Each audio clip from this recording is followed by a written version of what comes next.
sexy, लागै छी sexy, पिन्है छी sexy, लागै छी sexy, पिन्है छी sexy, लागै छी sexy, पिन्है छी sexy,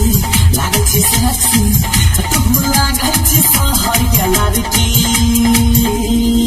चुम्मा देने है गे पतर की, चुम्मा देने है गे पतर की।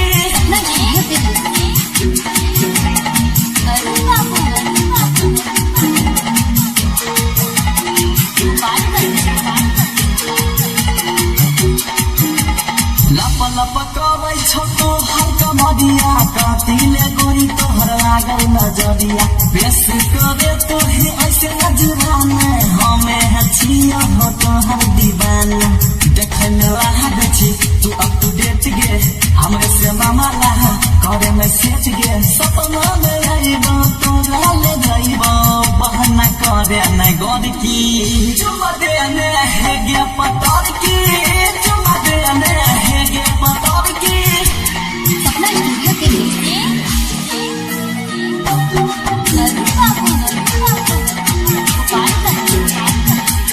कहै छौ राइटर चंचल दीवाना, पर मोदे हाथी है गे गाबै छौ गाना, चले में रैठी झाड़ देबो ऐठी, किया तू चलबै छी गोदी तू कनखी, हमरो के मुंड गोदी करे फरेस गे, तोरो हम देहबो